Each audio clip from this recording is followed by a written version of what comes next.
Hello everybody, my name is Maurice Washington. I want to welcome everybody to another episode of Executive Talk. I want to welcome those that are here watching online and also those that are here in our studio audience. Today we're finishing up our series called Success Unspoken. Through this whole series, the point of the series is actually talk about success. We wanted to bring it from a strength, weakness, opportunities, and threats point of view. In our first show, we discussed kind of the weaknesses and threats of success. How does it affect business owners in that way? Another way that we're, in our second series, what we had spoken about is how can success be more of a strength and opportunity for us? So in today's show, what we're going to do is we're going to tie both of those shows together, and this show title is called The Measurements.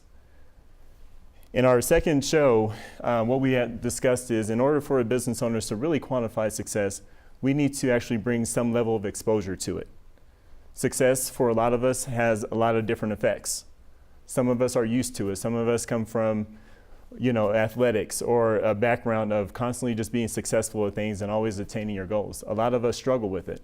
A lot of us have value issues when it comes to success, and especially in the business when you don't really know. It's an entity that has a lot of variables. So success is very hard to find. So today what we're going to talk about is we're going to talk about exposing success. How does that work? And for starters, we need success indicators. As business owners, if we don't have indicators, how will you know if you're being successful or not? Typically, throughout our business journey, we just work. We're so busy. We're trying to manage our personal life. We're trying to manage our business life. We don't have time to really sit down and do our indicators. The truth about it is we will find our truth in these success indicators. So our truth is, what are you doing? What does that month really truly look like? Because in these indicators, you're going to find out your truth about your month and how you actually manage your whole entire month, your whole entire opportunity. We only have 12 months for the year to run our business. In this, you're going to find out your truth and who you really are that month. Whenever we measure anything, we must put it in proper context. For business owners, knowing why and understanding, and just people in general, we need to know why. You need to be able to look at your month and say, well, this is the exact reason why. Because typically without these indicators, we're just kind of shooting arrows at the dartboard and trying to say, well, I think it was good. I have money in the bank account. I was able to pay my bills. I'm not starving today. So my indicators look pretty good. I'm on track. When you could be way far off track. So without these proper measurements, you'll burn through time and also revenue. The most two important aspects to your business, time and revenue, you'll burn through these if you don't really truly have these indicators in place. Effectiveness. In order to look at success, it's not only what are your numbers, it's how effective are you at doing what you're doing. It's one thing to have a big month, but if you can't carry that month after month, how effective are you as far as being successful and maintaining that? So that's the other area that we all need to look at as business owners. So I broke it down into a few success factors. And with the time and also as business owners, I'm sure there's a lot more, but these are the top 5 that typically my clients run into, and that's what they see, and it's time effectiveness. Quarter management, sales appointments, one-to-one networking conversion, and also marketing consistency. Those are some of the top 5 areas I think us as small, medium-sized business owners really need to key in on for our month. Obviously, again, if we think about time and how much stuff we're responsible for, we really kind of need to narrow down what our indicators are. To me, these are the top 5 indicators that you need to constantly look at. So let's talk about time management. The word time management is relative to that business owner or to that person in general. When you tell somebody, hey, how's your time management skills? Sometimes you see a bead of sweat. I'm just joking, I'm being, way far out there. But internally, they may not feel very accustomed to time management. It may scare them. So for us as business owners, we really need to put time management in more of a palatable situation and scenario so we can really take time management in and be effective at it. So I'm changing the verbiage here today for us as business owners as actual hours worked. If you can't consume the big word time management, and if you're not good at it, consume actual hours worked. Either way, you have to put time management in something that's consumable. You know you better than anybody else. What does time, is it time management or actual hours worked? Some category has to be put in. Time is the most important aspect to your business. A lot of people say revenue. Would you guys agree with that? Absolutely. Because if you have no revenue, you don't have a business. But what about time? You need time first and foremost before you do anything, before you make revenue. Before you go on an appointment, you need time. Time is your first and foremost important asset, so it's actual hours worked. Now, without being effective at this time, your business is at risk. That's one concept when it comes to success that us as business owners don't really take in, is the fact that when we don't manage time well, or if we don't understand our actual hours worked, our business is at risk 100% every single year. And this is our biggest failure within business, is because of time. We should be able to say this statement: I spent X hours, so I spent 10 hours of my time in the following areas of my business, XXX. My effectiveness with that 10 hours yielded the following results. That should be your conversation month after month and week after week. Because you can actually quantify yourself. This will tell you why. This will tell you the what. This will give you answers and make success very visible. You'll know what you're doing or what you're not doing. If I spent 10 areas in X, what about everything else? There's your success right there. So I'm going to go ahead and give you a scenario. This is a typical scenario. And this business owners work, 10-hour work days. And you know how we are as business owners. Oh yeah, I'll work sun up to sundown. Doesn't really matter, But I'm just going to give this person 10-hour work days or 50 hours a week. So for this week, we have sales activity of 5 hours. So typically what that means is at least an hour a day, this person spent time doing some sort of sales activity, sitting in front of a client, potentially trying to prospect business. But this business owner for the whole week spent 20 hours in client delivery. Marketing, 8 hours. So that can be a combination of social media, a combination of going out to various networking events, but in total for the whole week, 8 hours was that person's time frame. Lunch, hang out, 10 hours. And you know how we are as business owners, extra 2 hours. It doesn't really matter. We're business owners, we can do that. But that hangout, whatever that looks like to you, but 10 hours of that was just questionable time. Then the follow-up emails and also et cetera from there, it took a whole 7 hours in order to complete. So that was the whole 50 hours of that week. This right here is as an indicator, there's a lot of questions here. Is it okay? Is this sales activity of 5 hours per week what you want to really be doing? So when you look at the number that you're trying to attain at the end of the year, is 5 hours enough? Or is there something that needs to adjust in your business where your client delivery is managed by somebody else to offset that time, so that way you can spend more time doing sales activity and afford that person to do client delivery? Or what's going on with your business model that's allowing you to have 20 hours of client delivery? This is what I mean by success indicators. A lot of your time is soaked up in doing a lot of things where it's off balance, and then you really can't reach success. The next indicator that we're talking about is quarter management.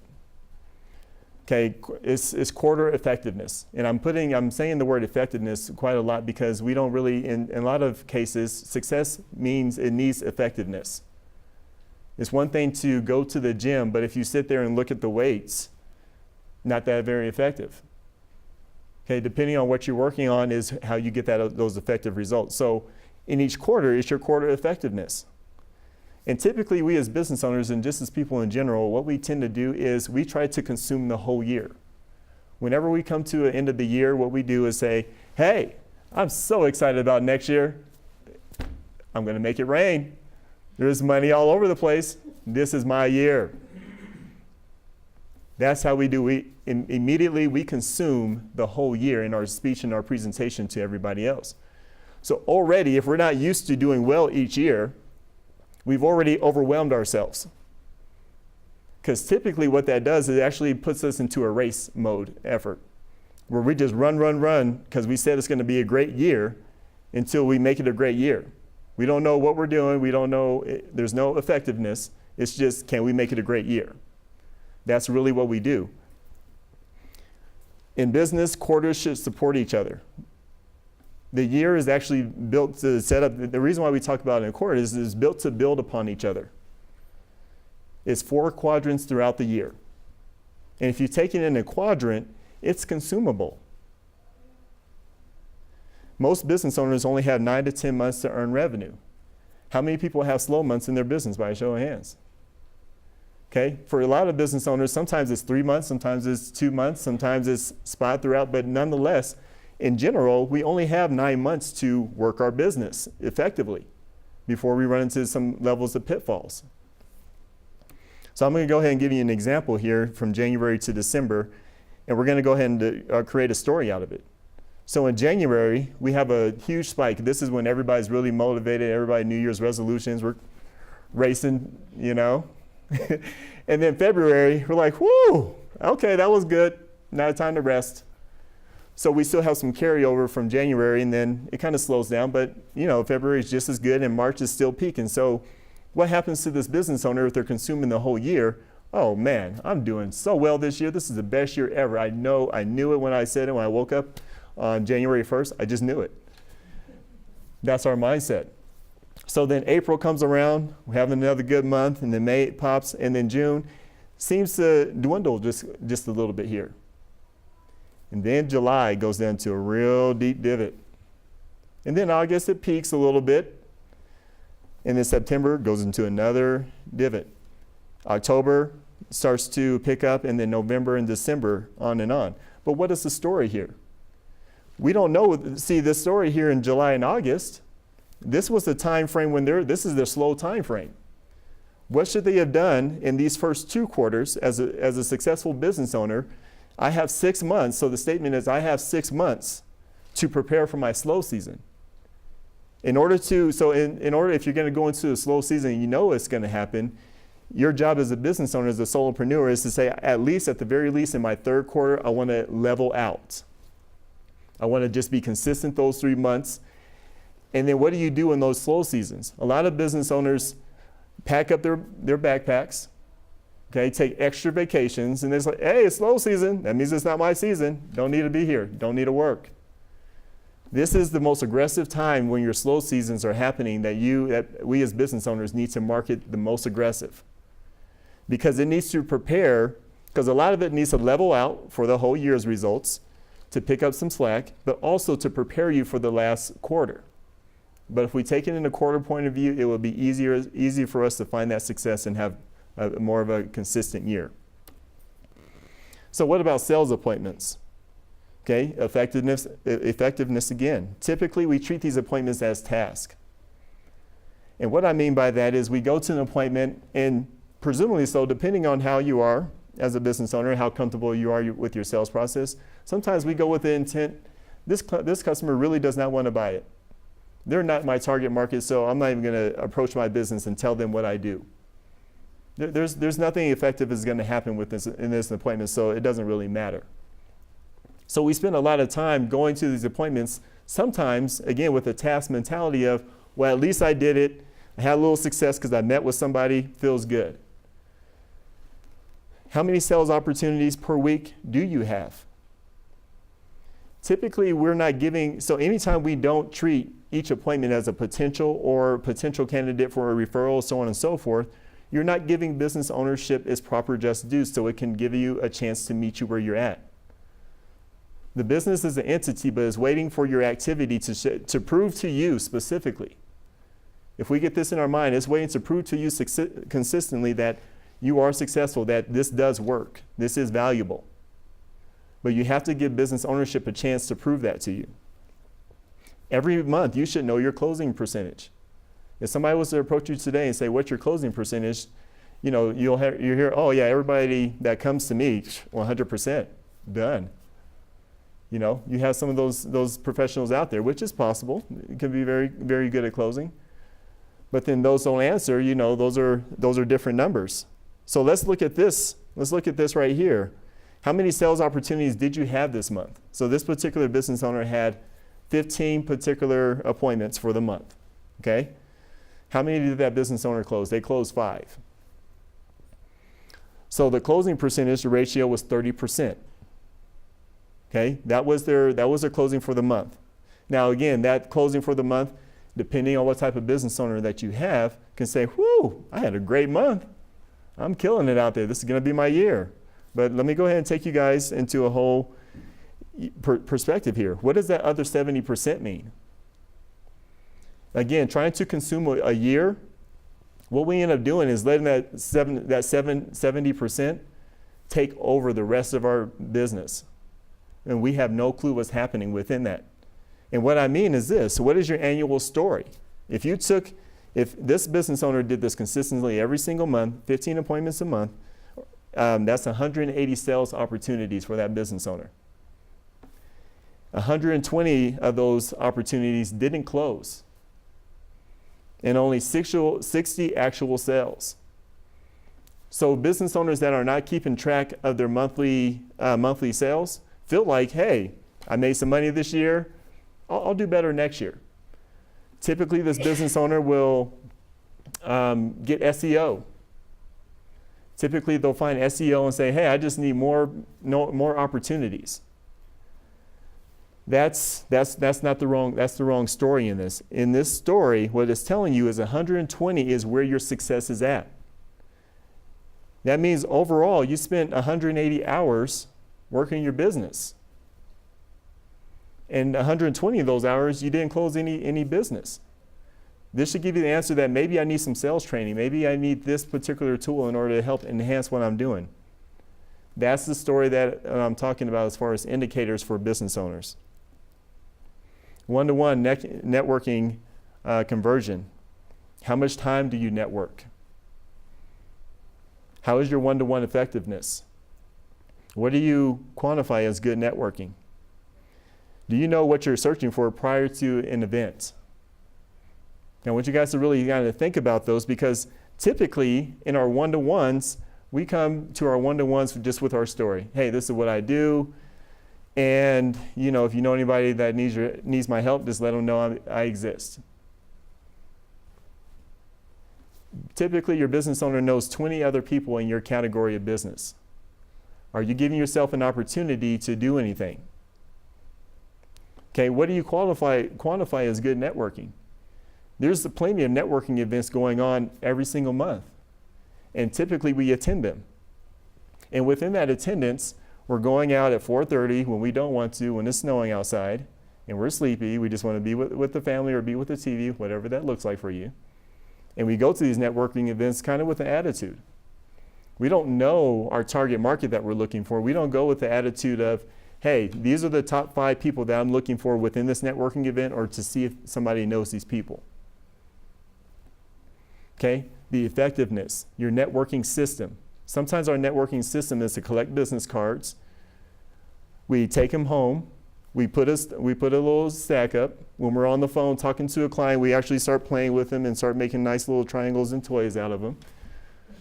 Okay, that's what we do with our business cards. We don't really take them seriously. We're like, oh, well, that person has no clue what I do and they'll never know, and so I'll throw that away.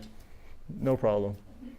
We don't find them on LinkedIn. We don't find them on Facebook. We don't do that second step to see that they may know somebody, or at least give them a call and talk to them. And then you can build your house out of them if there's nothing that you can do with them. But start there first. Give your cards an opportunity. You took time out of your day to do it. Give yourself an opportunity. Marketing consistency. A lot of the statements that we have as business owners, I don't have time to market. Just don't have time. Okay, I'm out trying to do sales. That's my marketing. What am I going to say? What are you saying when you just when you do spend time marketing? There's a lot of people that say, you know what, I'm just a massage therapist. I'm just a massage therapist. What does that do to you as a receiver if you spend that time saying, I'm just? Did you qualify yourself as somebody that needs to be taken seriously out there in the marketplace? No, not at all.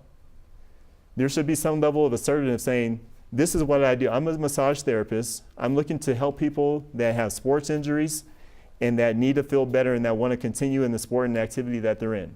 I'm the person that you call. I don't care if you know 20 other people. I want some level of authoritative position in your mind when it comes to massage therapy. That's the effectiveness. That's where you solidify your brand. Never get tired of marketing. When you guys look at this computer right here, also you at home, when you look at this computer right here, have you noticed this apple is illuminated? It's not illuminated to get you intrigued about having a Granny Smith apple, is it?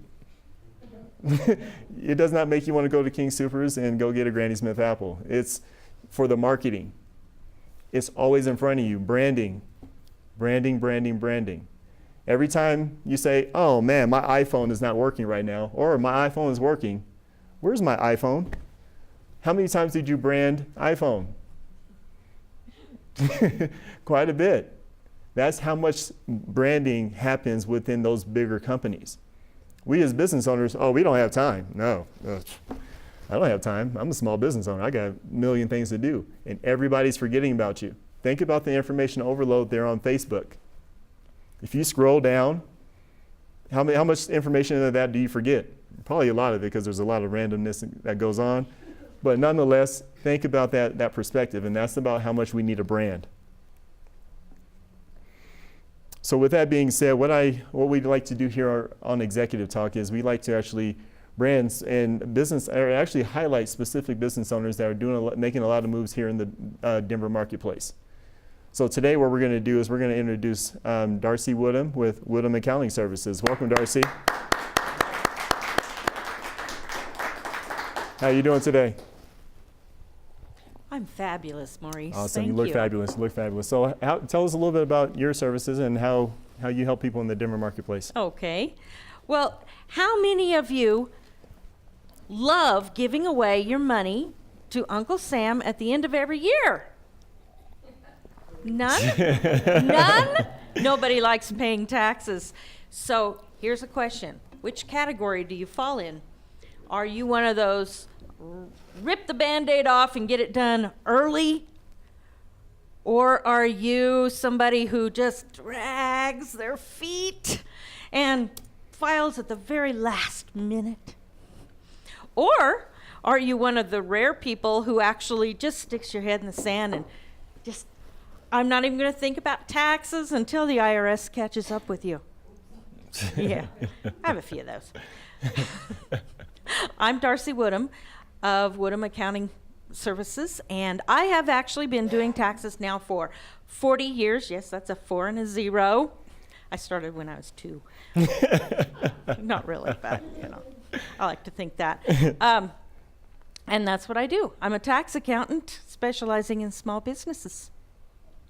Awesome. So how can we help you grow your business, and where are some business connections people here in the audience and we can connect you with here at Executive Talk? Probably my best business connections is, well, other businesses who need a little bit of help, businesses who need a new accountant or need an accountant who are trying to do their own. Also, of course, lawyers, specifically bankruptcy lawyers and divorce attorneys, anybody who needs to have taxes done. And financial advisors. Financial advisors are usually a good source for me. Okay, awesome. So just a quick blurb about Darcy. Again, nobody's excited about doing taxes. Let's just keep it real. I am. Well, she is. But Darcy, because of her personality, because of how welcoming she is and how knowledgeable she is, I definitely highly recommend Darcy as a person to contact and just to get to know. Darcy is a wealth of knowledge and just a sweetheart in general. So thank you so much for all you do for the Denver marketplace, Darcy. Thank you, Maurice. Welcome.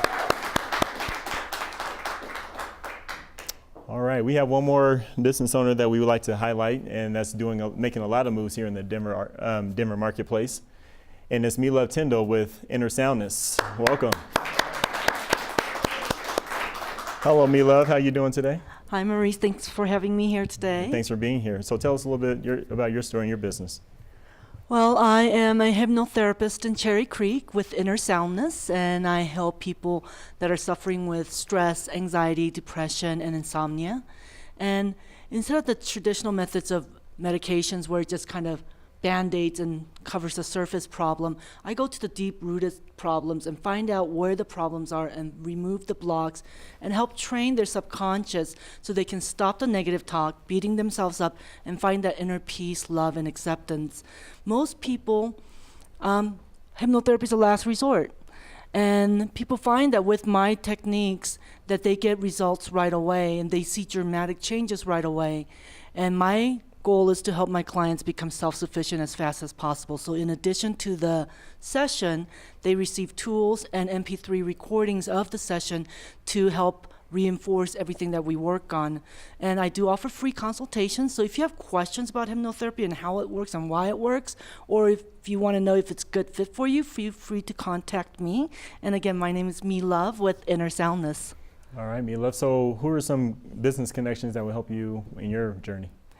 Bulk of my business connections come from other doctors, psychiatrists, counselors, people in the wellness and fitness areas, the coaches, when they come to a point where they just can't get beyond that block. And so they'll ask their clients, are you open to hypnotherapy? Because, we need to look at some alternative medicine and alternative options. Yeah. So that's where I get bulk of my referrals from. Okay, awesome.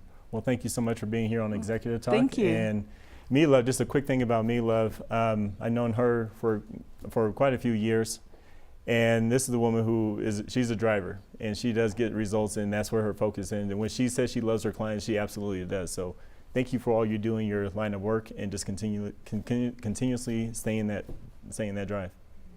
Awesome.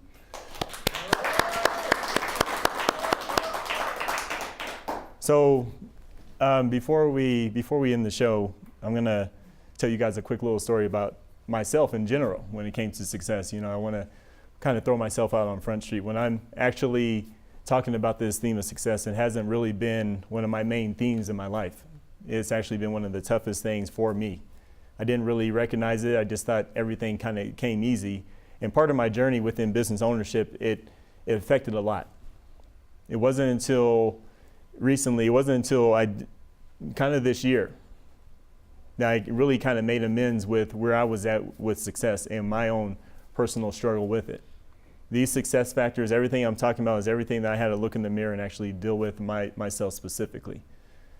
We all have our story within success. We all have our story within business, and that's just my story. That's the things that I needed to kind of go and to really aim for, to really introduce myself to success, and it has to be a daily process for me to continuously stay in this place of being. So just want to make sure that you guys understand that when I talk about this stuff, I'm not talking about it from a place of I already know it all.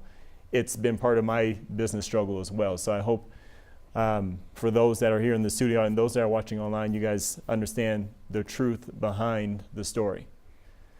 So in general, I want you guys to follow us on Facebook, Twitter, YouTube, LinkedIn, Instagram, and just make sure you follow us and continuously follow the conversation. In the meantime, I got to get back to work. Have a good day.